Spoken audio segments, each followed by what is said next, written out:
রাব্বুল আলামিন সূরা ইয়াসিনের 51 নম্বর আয়াতে বলেন ওয়ানুফিকা ফিস-সূরি ফাইযা হুম মিনাল আজদাফি ইলা রাব্বিহিম ইয়ানসিলুন। যখনই সিংহায় উত্তর দেওয়া হবে, সিংহায় উত্তর দেওয়ার পর মানুষকে যখন কবর থেকে উঠানো হবে, তখন মানুষগুলি দৌড়াতে থাকবে তার রবের দিকে, মিনাল আজদাফি ইলা রাব্বিহিম ইয়ানসিলুন, তাদের রবের দিকে দৌড়াতে থাকবে, উঠতে থাকবে। কেমনে?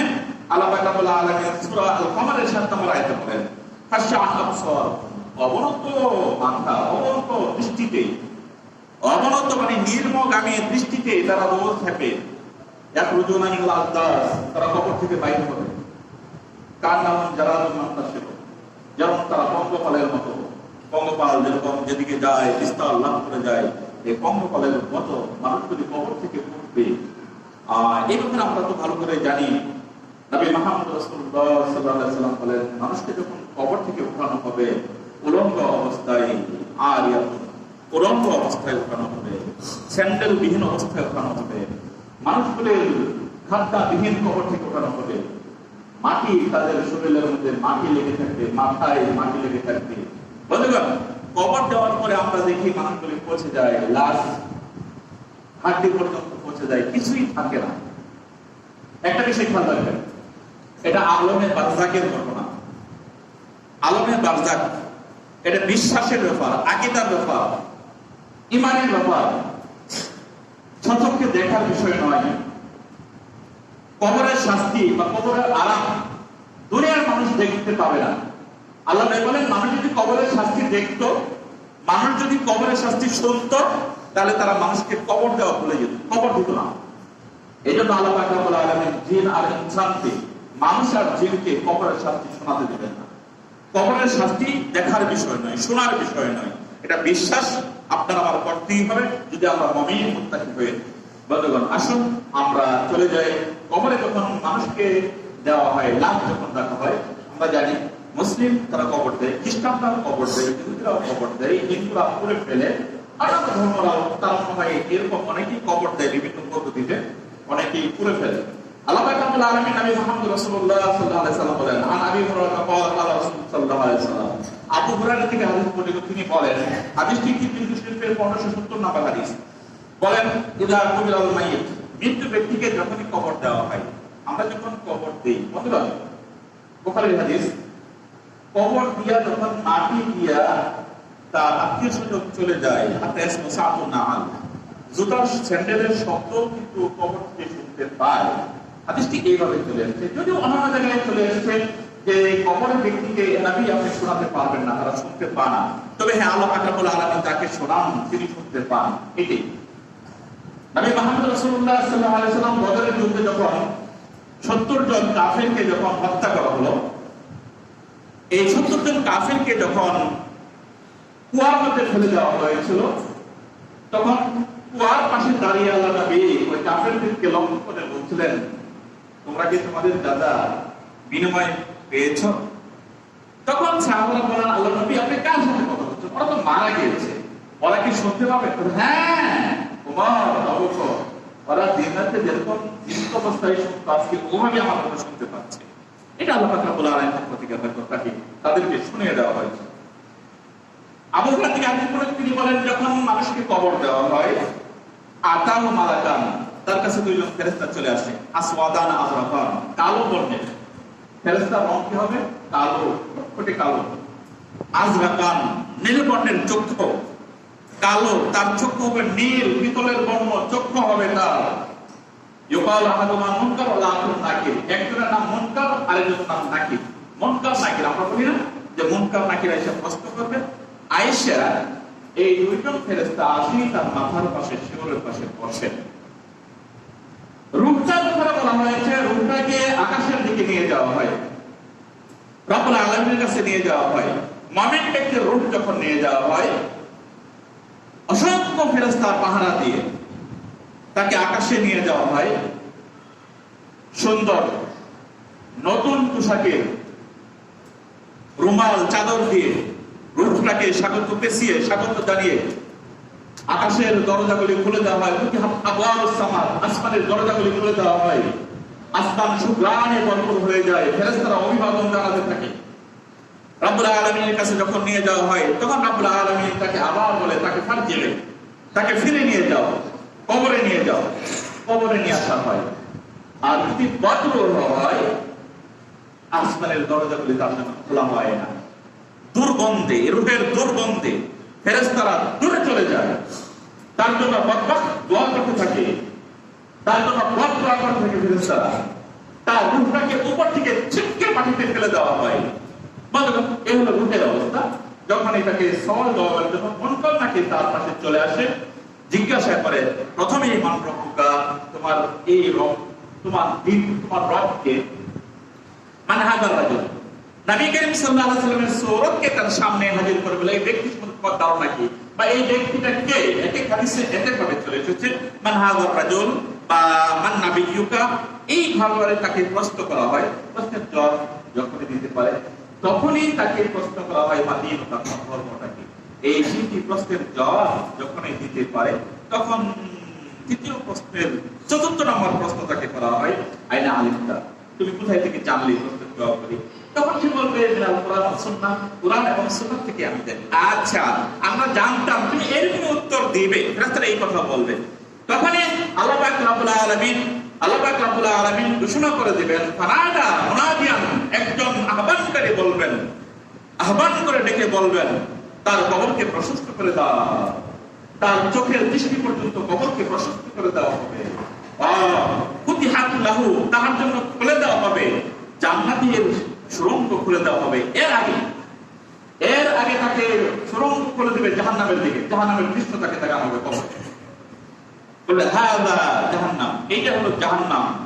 দেখো এখানে গেলে তোমার কি অবস্থা হতো। জাহান্নামের দৃশ্য কবরবাসীকে দেখানো হবে। এরপরে তাকে ফুতিহাত আবওয়াবুল জান্নাহ, জান্নাতের দিকে একটি দরজা খুলে দেওয়া হবে, জান্নাতের দিকে একটি সুড়ঙ্গ খুলে দেওয়া হবে। হাযা মানজিলুল আখিরা, এইটা হলো তোমার পরকালের ঘর, এটা হলো তোমার আসল বাসস্থান। এটাকে জান্নাতবাসীকে দেখানো হবে। বন্ধুগণ, এইটা দেখানোর পর তাকে বলা হবে নম, তুমি ঘুমিয়ে পড়ো। নম, তুমি ঘুমিয়ে পড়ো। নাওমান ইয়াউমুল আরস, ওই বাসর রাতের মতো ঘুমিয়ে পড়ো, তোমাকে কেউ সজাগ করতে পারবে না। বন্ধুগণ, আরামদায়ক ঘুমটা হয়ে যাবে। এই ঘুম থেকে আল্লাহ পাক রব্বুল আলামিন কিয়ামতের দিন তাকে কবর থেকে উঠাবেন। সুবহানাল্লাহ। এই হলো একজন মুমিন ব্যক্তির রূহ কবরের অবস্থানের কথা আল্লাহর নবী মুহাম্মদ রাসূলুল্লাহ সাল্লাল্লাহু আলাইহি সাল্লাম তিনি তিরমিজি শরীফের 1570 নম্বর হাদিসে নবী মুহাম্মদ রাসূলুল্লাহ সাল্লাল্লাহু আলাইহি সাল্লামের এই হাদিসটি কিভাবে বর্ণিত হয়েছে। বন্ধুগণ, এই মুনকার নাকির বদ রূহের পাশে, বদ ব্যক্তির পাশে একই প্রশ্ন করবেন। এইভাবে তিনটি প্রশ্ন তাকে করা হবে। তখন তিনি বলবে লা আদরি, অন্য জায়গায় হায় হায় হায় হায় লা আদরি, আমি জানি না। মানুষ যা বলতো আমি তাই বলতাম, মানুষ যা বলতো আমি তাই বলতাম, আমি এটি জানি না। এরকম উত্তর যখন সে দিবে অবস্থাটা তার জন্য ভয়ানক হয়ে যাবে। আল্লাহ পাক রব্বুল আলামিন প্রথম তাকে জান্নাতের দৃশ্য দেখাবেন। দেখেন, জান্নাতি ব্যক্তি, মুমিন ব্যক্তিকে প্রথমে জাহান্নামের দৃশ্য দেখানো হবে, তারপরে জান্নাতের দৃশ্য। আর কাফের 24 আত্মাকে প্রথমে জান্নাতের দৃশ্য দেখানো হবে। দেখো, এটা তোমার মঞ্জিল কত, যদি তুমি দুনিয়াতে ভালো কাজ করো। আফসোস, তার বৃদ্ধি পেয়ে যাবে। দেখানোর পর বন্ধ করে দেওয়া হবে, তাকে জাহান্নামের সুড়ঙ্গ তার দিকে দেখা হবে। এই দেখো, হাযা মানজিলাতুন মিন মানাজিল আখিরা, এইটা হলো তোমার পরকালের স্থান। তখন পরকালের স্থান দেখানোর পর জাহান্নামের সুড়ঙ্গ তার দিকে, কবর দিকে খুলে দাও, জাহান্নামের শাস্তি তার দিকে আসতে থাকে।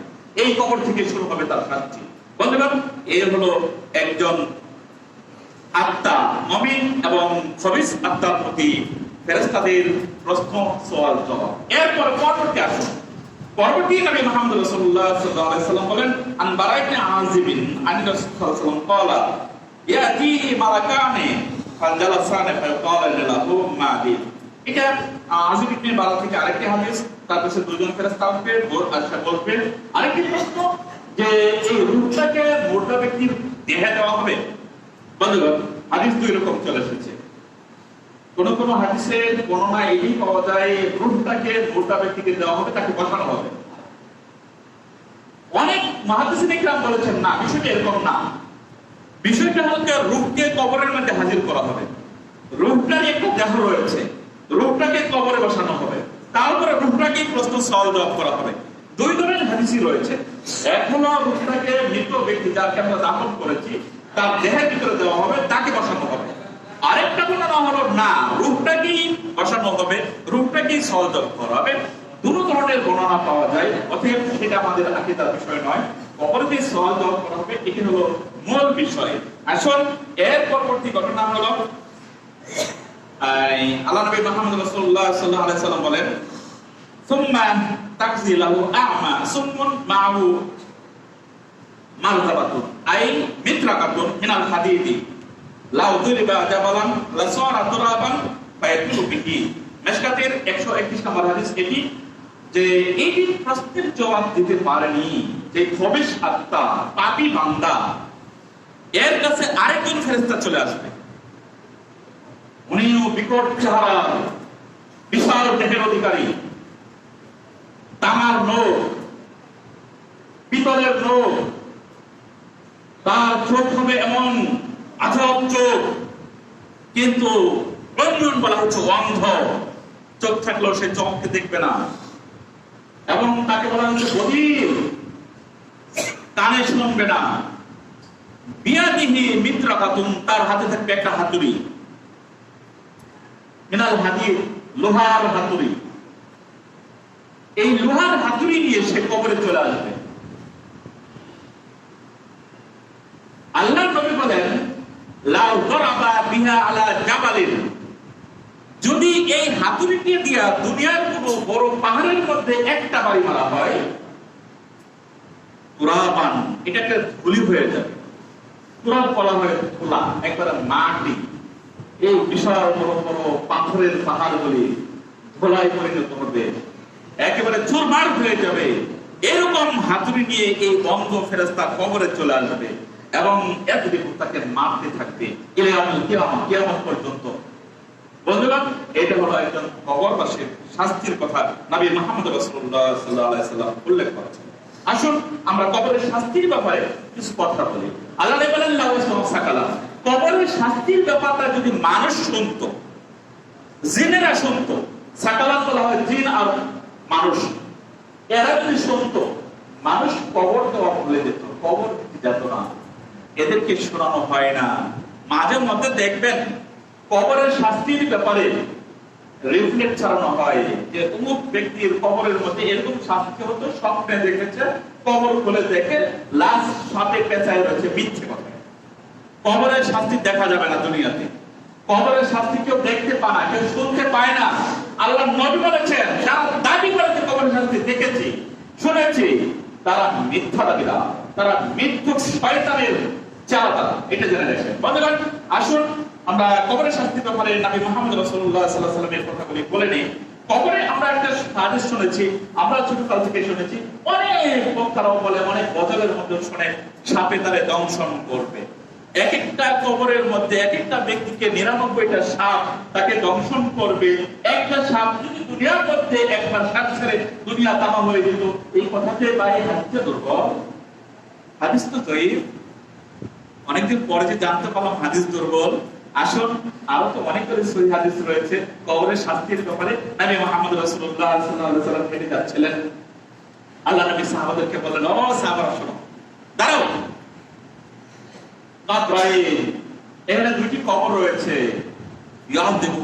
তাদের দুজনকে শাস্তি দেওয়া হচ্ছে। তারা তেমন বড় ধরনের কোনো অপরাধ করে নাই, বড় ধরনের অপরাধ করে নাই, কবরে শাস্তি দেওয়া হচ্ছে। আসলে কি অপরাধ বড় ধরনের না, মানে মানুষ এটা কি আপনি সাধারণ মনে করে, আসলে বড় অপরাধ এটাও। একজন ব্যক্তি পেশাব করার পর পানি লইতো না, পেশাব করতো, সতর্ক থাকতো না, নিজের গায়ে পেশাবের চেপা দায়িত্ব। এরকম বদ অভ্যাস মানুষ আমাদের দেশে অহরহ আছে।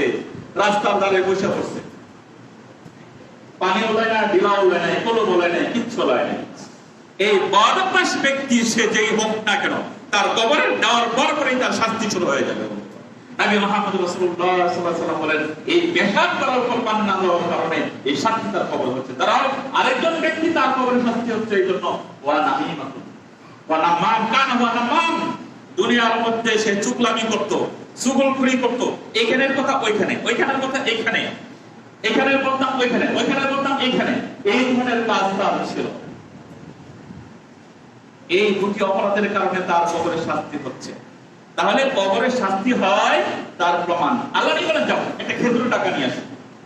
রাসূল আকরাম সাল্লাল্লাহু আলাইহি ওয়াসাল্লাম একটা খেজুরের টাকা আনার পর, সাহাবারা আয়না দেওয়ার পর রাসূল আকরাম সাল্লাল্লাহু আলাইহি ওয়াসাল্লাম খেজুরের টাকাটা দু টুকরা করলেন বা মাঝখানটা ফেলে দুইটা কবরের মধ্যে খেজুরের টাকাটা ফেলে দিলেন। সাহাবারা জিজ্ঞাসা করলেন রাসূল সাল্লাল্লাহু আলাইহি ওয়াসাল্লাম এর মাহাত্ম্য কি? এই খেজুরের টাকা গাললেন এর উদ্দেশ্যটা কি? আল্লাহ নবী বললেন লাআল্লাহ ইয়াখফিফা, আশা করা যায় আল্লাহ পাক রব্বুল আলামিন হালকা করে দিতে পারেন, হাত্তা ইউজাফা হাযা, যতক্ষণ পর্যন্ত খেজুরের ডালগুলো শুকাবে না, না শুকানো পর্যন্ত আল্লাহ ইচ্ছা করলে তাদের কবর আযাবটা হালকা করে দিবেন, বন্ধ করে দিবেন। এই হলো এর মাহাত্ম্য। ওইখান থেকে আমাদের দেশে এখনো অনেকেই খেজুরের ডাল গাড়ে, যদিও এটা কোন আল্লাহ নবী মুহাম্মদ রাসূলুল্লাহ সাল্লাল্লাহু আলাইহি ওয়াসাল্লাম বা সাহাবা থেকে পরবর্তী কোন সুন্নাত নেই। হাদিস এতটুকু সম্মানিত উপস্থিতি। এরপরে আসুন কবরের শাস্তির ব্যাপারে নবী মুহাম্মদ রাসূলুল্লাহ সাল্লাল্লাহু আলাইহি ওয়াসাল্লাম বলেন, আব্দুল্লাহ ইবনে আব্দুল্লাহ থেকে বর্ণিত, তিনি বলেন সূরাতুন তাবারাকা হিয়া আল-মানিয়া মিন হাদাল কবর। সূরা মুলক এমন একটি সূরা, যে ব্যক্তি সূরা মুলক পাঠ করবে, নবী করিম সাল্লাল্লাহু আলাইহি ওয়াসাল্লাম প্রতি রাতে তিনি সূরা মুলক পাঠ করে সূরা সিজদা পাঠ করে তার উপরে শহীদ দেন। আল্লাহ নবী সূরা সিজদা আর সূরা মুলক পাঠ না করে তিনি শহীদ দেন না।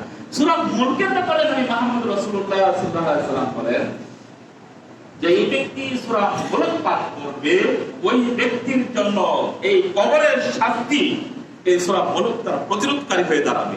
এজন্য আল্লাহ নবী মুহাম্মদ রাসূলুল্লাহ সাল্লাল্লাহু আলাইহি ওয়াসাল্লাম বলেন হিয়া মানিউ মিন হাযাল কবর, এই কবরের আযাবের একজন বিরোধী, অর্থাৎ কবরের আযাবের প্রতিরোধক হয়ে এসে দাঁড়াবে।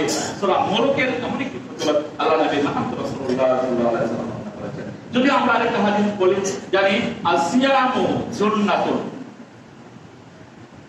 আল কুরআনু জান্নাতুন, কুরআন এবং সিয়াম এই দুইটি বস্তু কবরের আযাবের প্রতিরোধক, ডাল স্বরূপ মানুষের কবরের যত শাস্তি আসবে এই ডাল স্বরূপ তার প্রতিরোধক হিসেবে কাজ করে। নবী মুহাম্মদ রাসূলুল্লাহ সাল্লাল্লাহু আলাইহি ওয়াসাল্লাম থেকে এই হাদিসটি, নবী মুহাম্মদ রাসূলুল্লাহ সাল্লাল্লাহু আলাইহি ওয়াসাল্লাম থেকে আরেকটি হাদিস বর্ণিত, বলতেন যে নবী করিম সাল্লাল্লাহু আলাইহি ওয়াসাল্লাম কবরের পাশ দিয়ে যাচ্ছিলেন, তিনি কবরের আযাব শুনতে পারলেন। এত বিকট শব্দ, নাসাই শরীফের 2048 নম্বর 58 নম্বর হাদিস, নবী করিম সাল্লাল্লাহু আলাইহি ওয়াসাল্লামের কবরের বিকট শব্দ শুনলে আল্লাহ নবীর গাদা এমন জোরে ফাল দিল, নবী করিম সাল্লাল্লাহু আলাইহি ওয়াসাল্লাম যেন গাদা থেকে পড়ে যাবেন। মাঝে মধ্যে এরকম হতো। আল্লাহ নবী বলতেন যে কবরের আযাব পশু পাখিরা শুনে, মানুষ শুনতে পায় না। মানুষ শুনলে মানুষ কবরে মানুষ কাটতো না। কবরে এমন কঠিন আযাব হয়, এই হাতুড়ি থেকে তাকে আঘাত করা হয়। বন্ধুগণ, কবরের আযাবটা সত্য, আল আযাবুল কবর হাক্কুন, বিশ্বাস করুন আর না করুন, কবরের আযাব সত্য। কবরে আপনার লাশ পচে শেষ হয়ে যাবে, হাড্ডি পর্যন্ত পাওয়া যায় না, তারপরে শাস্তি হবে মানে রূহ। আপনার বিছানায় শুয়ে রয়েছেন, আপনি এখানে ঘুমিয়ে রয়েছেন, আপনি বাজারে দৌড়াদৌড়ি করছেন, মাঠে দৌড়াদৌড়ি করছেন, আপনাকে দৌড়াচ্ছে, আপনাকে সাপে দৌড়াচ্ছে, মানুষ দৌড়াচ্ছে, হঠাৎ করে হাঁপিয়ে ঘুম থেকে উঠলেন, কে উঠলেন, আপনি কিসে আপনাকে দৌড়ালো? আপনি তো এখানে ঘুমিয়েছিলেন। বুঝেন না একটু? রূহ তার একটা আলাদা জগৎ রয়েছে, রূহ তার একটা দেহ রয়েছে, সেটা আল্লাহ পাক রব্বুল আলামিন আপনাকে দিয়ে সেই শান্তি আল্লাহ পাক রব্বুল আলামিন প্রয়োগ করবেন। রূহটা যদি শান্তি পেয়ে যায়, ঘুম হয়ে যায়, তাহলে আপনি কবরে আরামে থাকবেন। রূহের যদি ঘুম না হয়, সে যদি এইভাবেই তার উপর শাস্তি প্রয়োগ থাকে, কবরের জন্য, কবর থেকে ওঠার জন্য আল্লাহর কাছে ফরিয়াদ করে বলবে, আত্মা ওকিমাল কিয়ামা, আল্লাহ কখন কিয়ামত করবে? কিয়ামত করলে কবর থেকে ওঠা যাবে। বন্ধুগণ, কিয়ামতের আগ পর্যন্ত তাকে কবরে এইভাবে শাস্তি দেওয়াই হবে। বন্ধুগণ, কবরের আযাব, আল্লাহ কবরের আযাব ও কবরের হাক্কুন, কবরের আযাব সত্য, এই বিষয়গুলো আপনারা খেয়াল করুন। সম্মানিত উপস্থিতি, লানাতুল্লাহি আলাল ইয়াহুদ ইন্না আন-নাসারা ইত্তাখাযু কুবুর আনবিয়াহিম মাসাজিদান, বুখারীর 436 নম্বর হাদিস। আল্লাহ পাক রব্বুল আলামিন ইহুদি এবং খ্রিস্টানদেরকে লানত করেছেন। ইহুদি আর খ্রিস্টানদের প্রতি লানত কেন? এটা আল্লাহর লানত। ইত্তাখাযু কুবুর আনবিয়াহিম মাসাজিদান, তারা তাদের নবীদের কবরকে মসজিদ বানিয়ে নিয়েছিল। নবীদের কবরকে তারা মসজিদ বানিয়ে নিয়েছে। নবীদের কবরকে তারা মসজিদ বানিয়ে নিয়েছে, মানে যেখানে মসজিদ ওইখানেই কবর, যেখানে মসজিদ ওইখানেই কবর। নবীদের কবরটাই একটা মসজিদ, নবীদের কবরে তারা সিজদা দিত।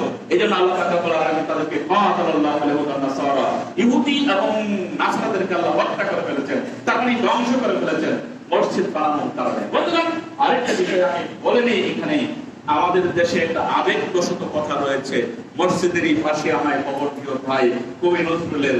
আমাদের দেশেও আছে অনেক মানুষ মনে করে মসজিদের পাশে কবর দিলে মনে হয় আযান হবে না গো, মসজিদের পাশে মুয়াজ্জিনের আযান শোনা যাবে, মসজিদের পাশে আল্লাহু আকবার ধ্বনি শোনা যাবে, নামাজের শব্দ শোনা যাবে। জীবন ভরা যে তুমি নামাজ পড়ো নাই গো, আযান দিলে ডাকে আসো নাই, তুমি কি করে কবরে থেকে মসজিদের পাশে শুনে শুয়ে শুয়ে এই কবরে থেকে মুয়াজ্জিনের আযান শুনতে চাও? এটা তো সম্ভব হবে না। তুমি যদি তোমার ঈমান যদি ভালো থাকে, তোমার ঈমান যদি পাকাপোক্ত থাকে, ওই জঙ্গলে যদি তোমার কবর দেওয়া হয় সেখান থেকে তুমি শান্তি পাবে। তোমার আমল যদি ভালো না থাকে গো, তুমি যদি মুয়াজ্জিনের আযানের ধ্বনিতে যদি মসজিদে না আসো, তুমি যদি জামাতে না আসো, তোমাকে কাবাগরের নিচে ঢুকিয়ে দিলেও তোমার কোনো ফায়দা আসবে না। এটা জেনে রাখো, ঈমান বিশ্বাস রেখো। বন্ধুগণ, মসজিদের পাশে কবর হবে এই কথাটা ভুল। কবরস্থান থাকবে ভিন্ন আর মসজিদের স্থান থাকবে ভিন্ন। মসজিদ যেখানে সেখানে কবর হবে না। মসজিদ কেন্দ্রিক কবর যদি হয়, কবর কেন্দ্রিক মসজিদ যদি হয়, ওই মসজিদে নামাজ পড়া জায়েজ হবে। নবী মুহাম্মদ রাসূলুল্লাহ সাল্লাল্লাহু আলাইহি ওয়াসাল্লাম এই কথাই বলেছেন, যেখানে কবর ওখানে মসজিদ হতে পারে না, যেখানে কবরস্থান ওখানে মসজিদ হতে পারে না। কবরস্থান থাকবে আলাদা, মসজিদ থাকবে আলাদা। এমনকি যে মসজিদের সামনাসামনি কবর, ওই মসজিদে নামাজ পড়া হারাম। আপনারা দেখেন চকবাজার শাহী মসজিদ, সামনে কবর, দুতলাতেও কবর, ওই মসজিদে নামাজ পড়া ঠিক হবে না। বন্ধুগণ, অনেক মসজিদ রয়েছে যেখানে সামনে কবর, এমনকি মসজিদের ভিতরে কবর, ওই মসজিদে নামাজ পড়া জায়েজ নয়, হারাম। হাইকোর্টের বাজারের মসজিদে নামাজ পড়া হারাম। জেনে রাখুন, ওই বাইতুল মুস্তামিন মসজিদে, ওই কবরস্থানে নামাজ, ওই মসজিদে নামাজ পড়া হারাম।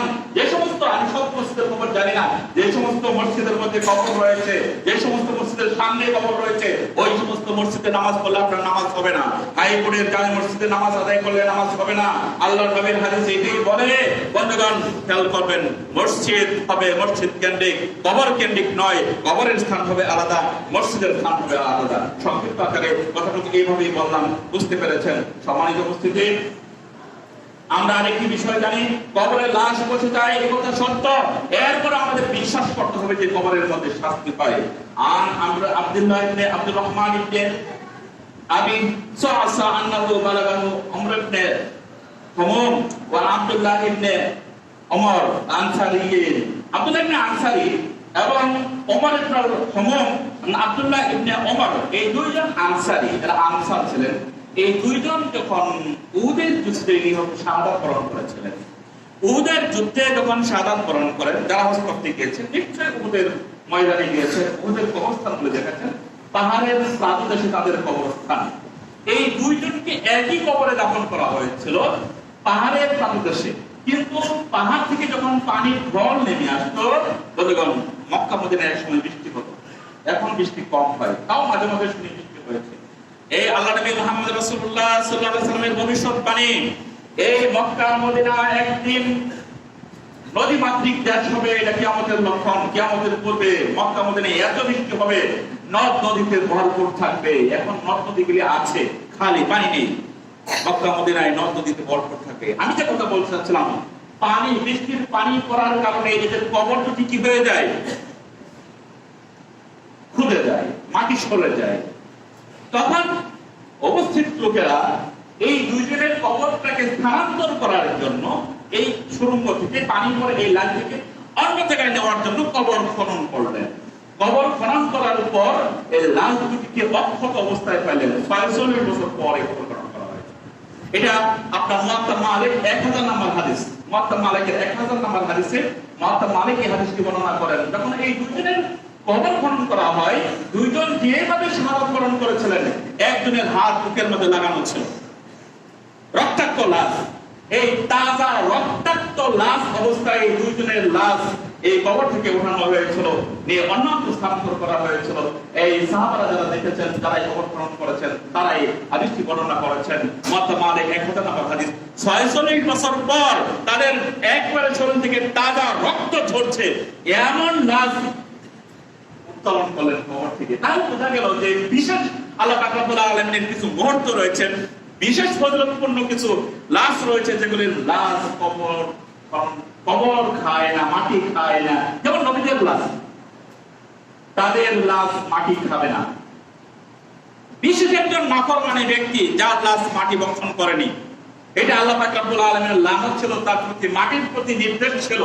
আল্লাহ পাক রব্বুল আলামিন মাটিকে নির্দেশ করেছিলেন, হে মাটি, আমার এই পাপিষ্ঠ বান্দার দেহ তুমি বক্ষণ করবে না।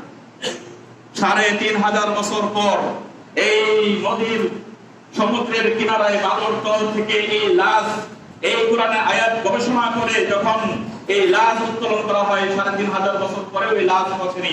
উনি হলেন মিস্টার ফেরাউন। আল্লাহ পাক রব্বুল আলামিন তিনি ঘোষণা করেছিলেন, ইন্নী নাজআলু বাদানিকা, আমি তোমার দেহকে করে দেব আয়াতুল আখির, পরবর্তী লোকদের জন্য নিদর্শন স্বরূপ, যেন দেখে পাপিষ্ঠ লোকদের অবস্থা কি হয়। আল্লাহ কোরআনে বহু জায়গায় বলেছেন, সিরু ফিল আরদি, তোমরা জমিনে ভ্রমণ করো, ফানজুরু কাইফা কানা আকিবাতুল মুকাদ্দিবিন, তোমরা লক্ষ্য করো মিথ্যুকদের পরিণাম কি হয়েছে, মিথ্যুকদের কি অবস্থা হয়েছে। এই কথা আল্লাহ পাক রব্বুল আলামিন কোরআনের কয়েক জায়গায় উল্লেখ করেছেন। বন্ধুগণ, মানুষের সাধারণভাবে মানুষের দেহ পচে যায়।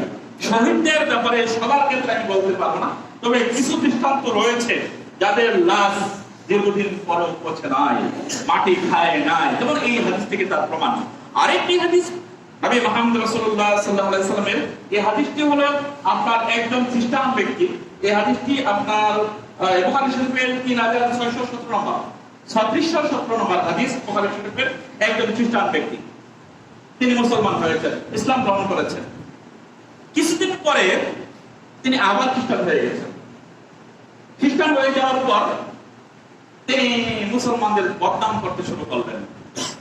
এই মুসলমান ধর্ম এমন এমন, মুসলমান হয়েছিলাম দেখেছি তারা এটা করে ওটা করে, এই মুসলমানদের বদনাম করতে শুরু করলেন, খ্রিস্টান হয়ে গেলেন। এই ব্যক্তি যখন মৃত্যুবরণ করলো, মৃত্যুবরণ করার পর কবরে তার লাশ গ্রহণ করে, এই একটা দৃষ্টান্ত।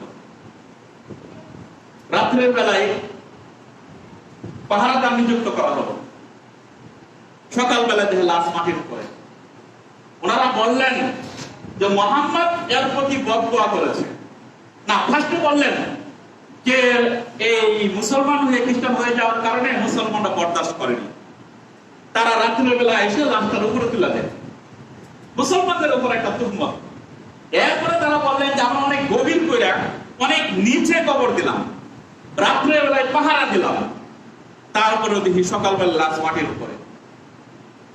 এরকম কয়েকবার যখন কবর দেওয়া হলো, তখন তারা বুঝতে পেরেছিল নবী মুহাম্মদ রাসূলুল্লাহ সাল্লাল্লাহু আলাইহি ওয়াসাল্লামের বদদোয়া তার কবর তার লাশ গ্রহণ করেনি, লাশ মাটির উপরে উঠে যেত। যত বাড়ি তারা কঠিন করে কবর দিয়েছে, অতবারই লাশ তার উপরে উঠে গেছে। একটা দৃষ্টান্ত পাওয়া যায় বন্ধুগণ বুখারী শরীফের হাদিস থেকে। এরপরে আরেকটি ঘটনা আপনাদের একটু শোনাই। عن ابن عمر عن رسول صلى الله عليه وسلم قال هذا الذي تحرك له العرش وفتحت له ابواب السماء وشهد له 70,000 من الملائكه لقد ضمه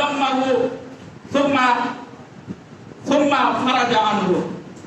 নাসাই শরীফের 2055 নম্বর হাদিস। ইনি সেই ব্যক্তি, আল্লাহ রাসূল বলেন, ইনি সেই ব্যক্তি যেই ব্যক্তির জানাজার মধ্যে 70,000 ফেরেশতা নাযিল হয়েছিল আসমান থেকে। যেই লোক মৃত্যুর পর তাহাররাকাল আরশ, আল্লাহর আরশ কেঁপে গিয়েছিল। বুখারীর হাদিস, শুনে রাখুন। এমন একজন ব্যক্তির কথা আল্লাহ নবী বলছেন, যেই ব্যক্তি মরে যাওয়ার পর আল্লাহর আরশ কেঁপে গিয়েছিল, যেই ব্যক্তির মরণের পর আসমানের দরজাগুলি খুলে দেওয়া হয়েছিল, তার রূহ যে কোনো দরজা দিয়ে উপরে উঠতে পারবে। যেই ব্যক্তির জানাজার মধ্যে 70,000 ফেরেশতা জানাজা অংশগ্রহণ করেছিল, এই ব্যক্তির সম্বন্ধে আল্লাহ নবী বলেছিলেন, যদি কেউ কবরের আযাব থেকে, কবরের মাটির চাপ থেকে বাঁচতে চায়, তাহলে এই ব্যক্তি বাঁচবে। সম্ভবত তিনি মুআয বিন জাবাল সম্বন্ধে এই কথাই বলেছিলেন। যাহোক, একজন জল্লাকদর সাহাবীর সম্বন্ধে আল্লাহ নবী এই মন্তব্য করেছিলেন, তার জানাজায় 70,000 ফেরেশতা অংশগ্রহণ করে।